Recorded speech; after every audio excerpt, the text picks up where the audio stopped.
بسم اللہ الرحمن الرحیم۔ السلام علیکم ناظرین، کیا آپ اس شخص کے بارے میں جانتے ہیں جو آج سے ہزاروں سال پہلے پیدا ہوا لیکن آج بھی ہمارے درمیان زندہ ہے؟ یہ شخص مختلف موقعوں پر ہمارے سامنے آتا ہے اور ہمیں راہ دکھاتا ہے۔ یہ ویڈیو دنیا کے سب سے پراسرار شخص کے متعلق ہے جن کے بارے میں ہر دور کے لوگ ہمیشہ تلاش میں رہے، جن کا نام حضرت خضر علیہ السلام ہے۔ حضرت خضر علیہ السلام کو ہمیشہ زندہ رہنے کی قوت کیسے ملی؟ اس کے متعلق مختلف واقعات ملتے ہیں۔ ابن عساکر نے اسے تاریخ دمشق میں لکھا ہے کہ جب حضرت آدم علیہ السلام کی وفات کا وقت آیا تو آپ نے اپنے تمام لڑکوں کو جمع کر کے فرمایا، اے میرے بیٹوں، بے شک اللہ تعالیٰ زمین والوں پر ایک بڑا عذاب نازل فرمانے والا ہے، تو میری وفات کے بعد میرے جسم کو غار میں رکھ دینا یہاں تک کہ سکون پا جائے، تو میرے جسم کو ملک شام میں دفن کر دینا۔ لہٰذا آپ کی وفات کے بعد حضرت آدم علیہ السلام کا جسم مبارک آپ کے بیٹوں کے پاس رہا۔ جب اللہ نے نوح علیہ السلام کو مبعوث فرمایا، انہوں نے حضرت آدم علیہ السلام کے جسم کو اپنے پاس رکھا۔ جس وقت اللہ تعالیٰ نے زمین پر طوفان بھیجا اور پوری زمین ایک زمانے تک ڈوبی رہی، پھر طوفان ختم ہونے کے بعد حضرت نوح علیہ السلام بابل شہر میں آ کر ٹھہرے اور اپنے تینوں بیٹوں شام، حام اور یاس کو وصیت کی کہ آدم علیہ السلام کے جسم مبارک کو اس غار سے لے کر شام میں دفن کر دو جہاں انہوں نے وصیت کی تھی۔ تو ان لڑکوں نے کہا کہ زمین وحشت ناک ہے، نہ کوئی زمین سے مانوس ہے اور نہ وہاں کا راستہ جانتا ہے۔ حضرت نوح علیہ السلام نے کہا کہ حضرت آدم علیہ السلام نے اس شخص کے لیے جو ان کے جسم کو دفن کرے گا قیامت تک زندہ رہنے کی دعا کی ہے۔ پھر آپ کا جسم مبارک اسی طرح رہا یہاں تک کہ حضرت آدم علیہ السلام کی ایک صلبی اولاد جن کا نام خضر تھا، انہوں نے آپ کے جسم مبارک کو دفن کیا۔ اللہ تعالیٰ نے حضرت آدم علیہ السلام کی دعا قبول فرمائی تو حضرت خضر علیہ السلام جب تک اللہ چاہے گا زندہ رہیں گے۔ حضرت خضر علیہ السلام کی کنیت ابو العباس اور نام ولیہ تھا، ان کے والد کا نام ملکان تھا۔ حضرت خضر علیہ السلام کی یہ خصوصیت تھی کہ آپ جس جگہ بھی بیٹھتے تھے وہاں آپ کی برکت سے ہری ہری گھاس پہنچتی تھی، اس لیے لوگ آپ کو خضر کہتے تھے جس کے معنی سبز چیز ہوتی ہے۔ ایک روایت کے مطابق آپ حضرت ذوالقرنین کے خالہ زاد بھائی تھے۔ حضرت ذوالقرنین اللہ تعالیٰ کے ایک نیک بادشاہ تھے جنہوں نے اللہ تعالیٰ کے حکم سے زمین کے ایک بڑے حصے پر حکومت فرمائی تھی۔ حضرت خضر علیہ السلام حضرت ذوالقرنین کے وزیر تھے۔ کتابوں میں حضرت خضر علیہ السلام کی لمبی عمر اور موت نہ آنے کی وجہ یہ بھی لکھی گئی ہے کہ آپ نے آب حیات نامی ایک چشمے کا پانی پیا تھا۔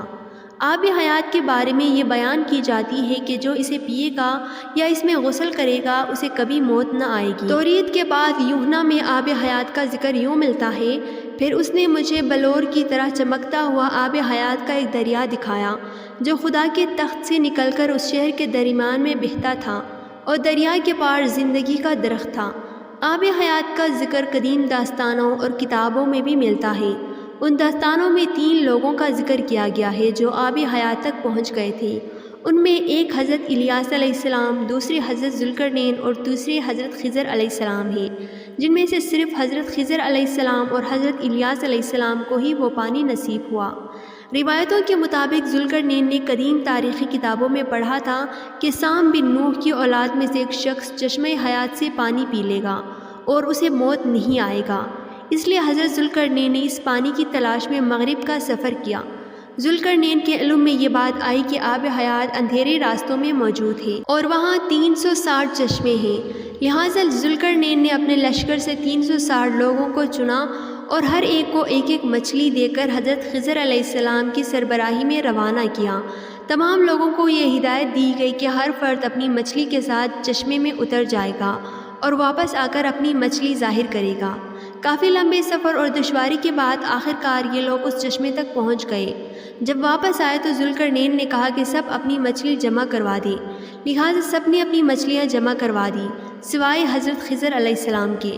ذوالقرنین نے دریافت کیا تو انہوں نے بتایا کہ میں جب چشمے میں اترا تو مچھلی میرے ہاتھوں سے نکل کر پانی میں چلی گئی۔ میں نے غوطہ لگا کر اسے پکڑنے کی بہت کوشش کی مگر ناکام رہا۔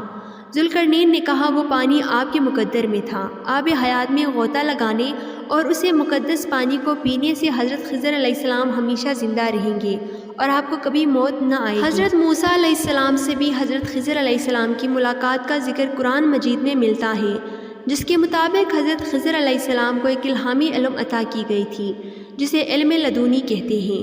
اس علم کو سیکھنے کے لیے حضرت موسیٰ علیہ السلام حضرت خضر کی خدمت میں حاضر ہوتے رہے اور ان سے درخواست کرتے ہیں کہ اللہ نے انہیں جو علم عطا کیا ہے وہ انہیں بھی سکھا دے، لیکن حضرت موسیٰ علیہ السلام کی جلد بازی اور صبر نہ کرنے کی وجہ سے حضرت خضر علیہ السلام وہ علم حضرت موسیٰ علیہ السلام کو نہیں سکھا پاتے۔ بعض علماء نے اس واقعے کو دلیل بنا کر حضرت خضر علیہ السلام کو نبی قرار دیا ہے، کیوں یہ ایک پیغمبر کو ایک عام بندہ کوئی علم نہیں سکھا سکتا۔ حضرت خضر علیہ السلام کو جو علم لدنی عطا کی گئی تھی اس کے ذریعے آپ مشکل میں پھنسے لوگوں کی مدد فرماتے ہیں اور گمراہوں کی رہنمائی کرتے ہیں۔ لوگوں میں یہ بھی مشہور ہے کہ آپ راستہ بھٹک جانے والوں کو راہ دکھاتے ہیں۔ اگر کوئی اللہ کا نیک بندہ مشکل کا شکار ہو کر راستہ بھٹک جاتا ہے تو حضرت خضر علیہ السلام اس کی مدد کرنے عین وقت پر پہنچتے ہیں۔ روایتوں کے مطابق حضرت الیاس علیہ السلام کی ذمہ داری سمندر میں لوگوں کی رہنمائی کرنا ہے اور حضرت خضر علیہ السلام زمین پر لوگوں کی رہنمائی کرتے ہیں۔ بعض روایتوں کے مطابق حضرت خضر علیہ السلام نے حضرت محمد صلی اللہ علیہ وآلہ وسلم کے ہاتھوں پر بھی بیعت کی ہے اور مدینے میں آپ صلی اللہ علیہ وآلہ وسلم سے ملاقات کے لیے بھی آیا کرتے تھے۔ اس کے علاوہ عمر بن عبدالعزیز سے بھی حضرت خضر علیہ السلام کی ملاقات ثابت ہے۔ صحیح مسلم کی ایک حدیث کے مطابق جب دجال مدینے کے قریب ایک جگہ تک پہنچے گا، مدینے سے ایک شخص اس کے مقابلے کے لیے نکلے گا جو اس وقت کا سب سے بہترین شخص ہوگا۔ یہ شخص حضرت خضر علیہ السلام ہوگا۔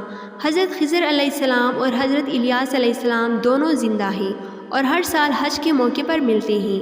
صوفیاء کے نزدیک بھی حضرت خضر علیہ السلام کا بہت اعلیٰ مقام ہے۔ وہ حضرت خضر علیہ السلام کو اپنا رہنما تصور کرتے ہیں۔ بعض صوفیاء سے ان کی ملاقات بھی ثابت ہے اور بعض بزرگوں نے لکھا ہے کہ حضرت خضر علیہ السلام نے کئی سالوں تک انہیں علم دین بھی سکھایا ہے۔ اللہ تعالی ہمیں دین کی مکمل سمجھ عطا فرمائے اور ہمیشہ نیک اعمال کرنے کی توفیق عطا فرمائے، آمین۔